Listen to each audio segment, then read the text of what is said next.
खवातीन के एक मारूफ सरकारी कॉलेज में इंग्लिश का पीरियड था कि एक तालबा जोर जोर से रोने लगी। टीचर ने पढ़ाना छोड़ा, भागम भाग उसके पास जा पहुंची, बड़ी नरमी से दरियाफ्त किया, क्या बात है बेटी, क्यों रो रही हो? उसने सिसकियां लेकर जवाब दिया, मेरे फीस के पैसे चोरी हो गए हैं, बैग में रखे थे, किसी ने निकाल लिए।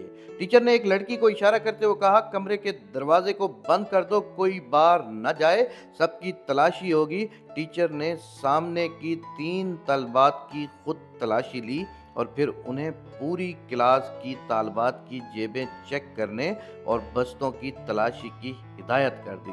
कुछ देर बाद 2 लड़कियों की तकरार से अचानक क्लास एक बार फिर शोर से गूंज उठी। टीचर अपनी कुर्सी से उठते हुए बोली, क्या बात है मिस? तलाशी लेने वाली तालिबा बोली, कौसर अपने बैग की तलाशी नहीं लेने दे रही। टीचर वहीं तड़क से बोली, पैसे फिर इसी ने चुराए होंगे। कौसर तड़प कर बोली, नहीं नहीं मिस, मैं चोर नहीं हूँ, चोर नहीं हूँ, चोर नहीं हो तो फिर बैग की तलाशी लेने दो। नहीं। कौसर ने किताबों के बैग को सख्ती से अपने सीने के साथ लगाया, नहीं, मैं तलाशी नहीं दूंगी। टीचर आगे बढ़ी, उसने कौसर से बैग छीनने की कोशिश की लेकिन वो कामयाब ना हो सकी। उसे गुस्सा आ गया। टीचर ने कौसर के मुंह पर थप्पड़ दे मारा, वो जोर जोर से रोने लगी। टीचर फिर आगे बढ़ी, अभी उसने तालिबा को मारने के लिए हाथ उठाया ही था कि एक बारोब आवाज गूंजी, रुक जाओ। टीचर ने पीछे मुड़कर देखा तो प्रिंसिपल थी। न जाने कब किसने उन्हें खबर दे दी। उन्होंने तालिबा और टीचर को अपने दफ्तर में आने की हिदायत की और वापस लौट गईं। प्रिंसिपल ने पूछा, क्या मामला है? टीचर ने तमाम माजरा कह सुनाया। उन्होंने तालिबा से बड़ी नरमी से पूछा, तुमने पैसे चुराए? नहीं, उसने नफी में सर हिला दिया।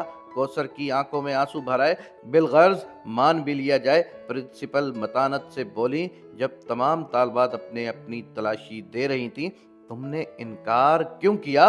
कौसर खामोशी से मैडम को तकने लगी। उसकी आंखों से 2 मोटे मोटे आंसू निकल आए और उसके चेहरे पर फैल गए। टीचर ने कुछ कहना चाहा, जहां दीदा प्रिंसिपल ने हाथ उठाकर सामने से रोक दिया।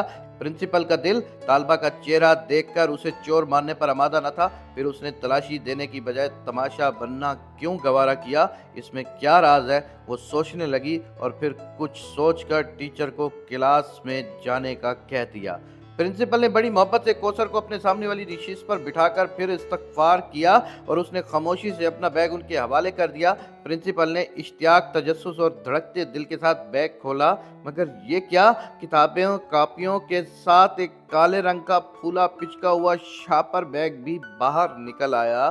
तालिबा को यूं लगा जैसे उसका दिल सीने से बाहर निकल आया हो। कौसर की हिचकियां बंद गईं। प्रिंसिपल ने शापर खोला, उसमें खाए अध खाए बर्गर, समोसे और पिज़्ज़े के टुकड़े, नान, कुछ कबाब और दही की चटनी में डूबी चिकन की बोटियां। सारा मामला प्रिंसिपल की समझ में आ गया। वो कांपते वजूद के साथ उठी, रोती हुई कौसर को गले लगाकर खुद भी रोने लग गई। कौसर ने बताया, मेरा कोई बड़ा भाई नहीं, दीगर 3 बहन भाई उससे छोटे हैं। वालिद साहब रिटायरमेंट से पहले ही बीमार रहने लग गए थे। घर में कोई और कफील नहीं है, पेंशन से गुजारा नहीं होता। भूख से मजबूर होकर एक दिन रात का फाका था, नाश्ते में कुछ न था। कॉलेज जाने लगी तो भूख और नकाहत से चलना मुश्किल हो गया और एक टिक्का कबाब की दुकान के आगे से गुजरी तो कचरे में कुछ नान के टुकड़े और अध खाना एक चिकन पीस पड़ा था और बेअख्तियार उठा लिया और खा लिया। करीबी नल से पानी पीकर खुदा का शुक्र अदा किया। फिर ऐसा कई मर्तबा हुआ। एक दिन मैं दुकान के थड़े पर बैठी पेट का दोज़ख भर रही थी कि दुकान का मालिक आ गया। उसने मुझे देखा तो देखता ही रह गया। नदीदों की तरह नान और कबाब के टुकड़े खाता देखकर पहले वो परेशान हुआ, फिर सारी बात उसकी समझ में आ गई। वो एक नेक और हमदर्द इंसान साबित हुआ। मैंने उसे अपने हालात सच सच बता दिए। से बहुत तरस आया। अब वो कभी कभी मेरे घर खाना भी भेज देता है। ग्राहकों का बचा हुआ खाना, बर्गर वगैरह रोज़ाना शॉपर में डालकर अपनी दुकान के बाहर एक मखसूस जगह पर रख देता है, जो मैं कॉलेज जाते हुए उठाकर किताबों के बैग में रख लेती हूँ और जाते हुए घर ले जाती हूँ। मेरी अम्मी अब्बू को इल्म है, मैंने कई मर्तबा देखा है, लोगों का बचा कुचा खाना खाते वक्त उनकी आंखों में आंसू होते हैं। बहन भाई छोटे हैं, उन्हें कुछ इल्म नहीं, वो तो एक दूसरे से छीन कर भी खा जाते हैं।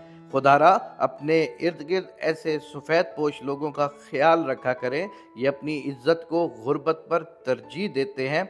ऐसे लोगों की इज्जत का ख्याल रखें, अल्लाह आपकी इज्जत का ख्याल रखेगा।